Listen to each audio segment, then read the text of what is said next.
organisation yi nekk fii yëpp li sabab ñu ñëw dañ ñëwoon rek rien que pour apporter suñu soutien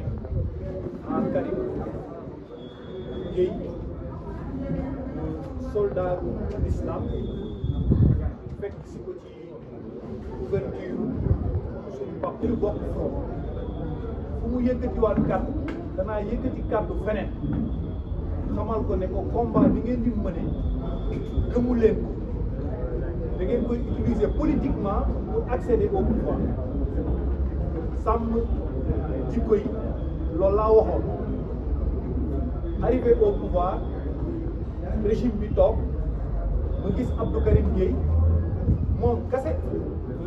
ci ñi bokkoon sàmm jikko yi moo porté loi bi delloowaat ko assemblée nationale ma gis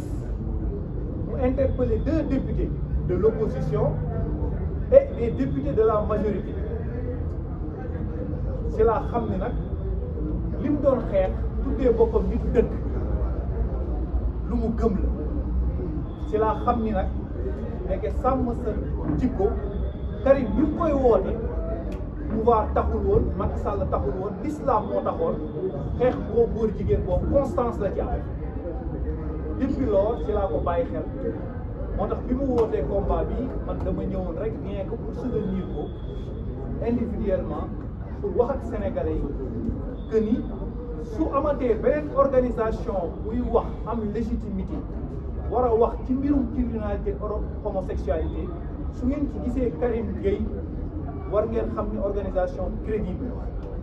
organisation dëkkul parce que piège dafa commencé am mooy ànd sàmm ci koy au début l'ancien régime daf ne loi bi existé na contre nature la ñuy wax ànd sàmm jikko yi ñoom Karim ne ko déedéet criminalisation la ñu bëgg dama gis ci seen wax ñoom ak ci seen i wàccaay ñu ne ibbi nañu ay dialogue ak régime bi ba d'ailleurs dinañ leen rencontrer lundi ma dégg ñoom ci seen i député ñu ne tàmbali nañu waxtaan ci li ñu d'accordul nuñ koy bindaatee kon nag ban piège politique moo am foofu rappel à l'ordre moo l'appel à l'ordre moo tax sàmm jikko yi doog a génn bi ñu génnee ci diggante bi ñu ne dañuy def conférence de presse suba lundi dañuy rencontrer le président de l'Assemblée ak les députés daañu waxtaan pour defaat loi bi nañu d'accordul woon léegi li may bañ mooy groupe boobu continuer def dilatoire pour permettre régime bi ak majorité bi ñu jël largement le temps ba nit ñi duñu concentré wu ci foofu mandat bi jeex man appel bi may lancé mooy Ousmane Sonko jaanam wàcc na parce que Ousmane Sonko wane na boppam nee naa leen nit ku constant la ci li muy def politique moo ko indi woon foofu accédé na nax leen ba jël ba am majorité respecté wul loolu daf ne première loi bu mooy njëkk a jël waaw am na majorité première loi mooy dindi Barthélémy Dias à l'Assemblée nationale deuxième loi mooy lan ñëwaat fa def ay voté ay ñi ñu doon ministres yi Cour des comptes immunité parlementaire bi ci topp Thierno Alassane Sall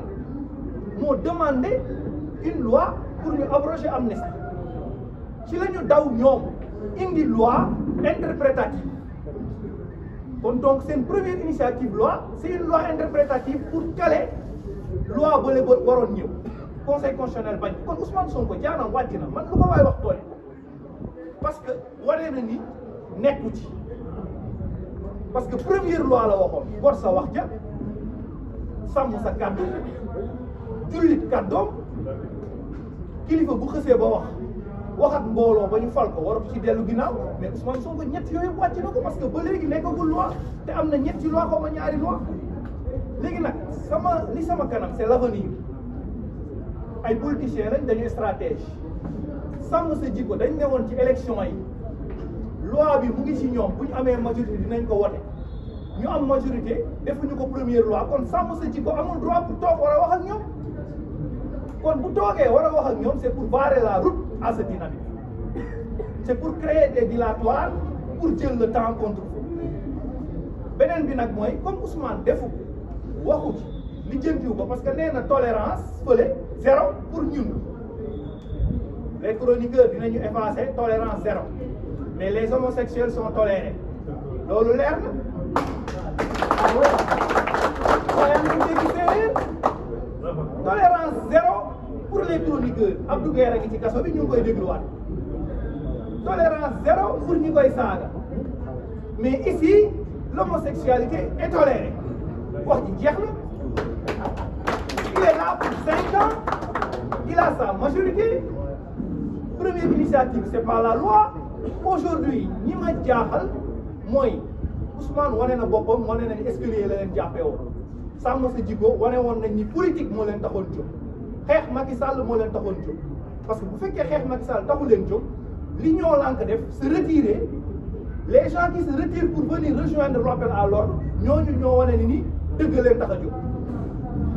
wala demain aussi je les invite à venir rejoindre Karim Gueye loolu rek mooy seen parole suba amul benn kat amul layam-layame amul xiiri miini mooy ñun ak Karim ñoo bokk combat le 23 dinañu ànd ak Karim wàcc loolu mooy seen kàddu suba lu dul loolu dilatoire lu dul loolu contre-feu lu dul loolu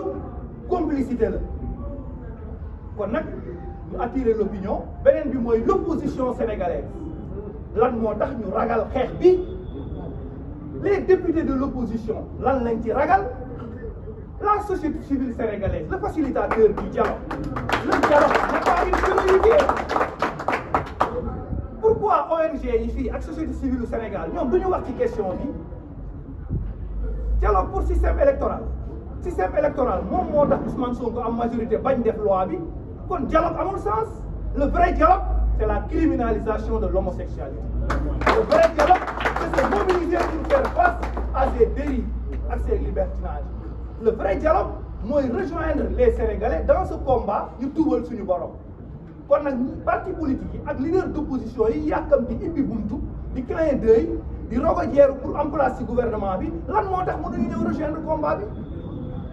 opposition bi ñu daan pouvoir bi ñu daaneel muy l'actuel APR pourquoi mënul jëlaat l'initiative avec son groupe parlementaire les grandes télévisions et les chaînes télévision pourquoi ils ont peur de faire le débat des éditions spéciales lan moo tax presse bi ñemewul ko sax une partie de la presse moi mon problème mooy lan la ñu ragal ci homosexualité lan lañ ciy ragal léegi nag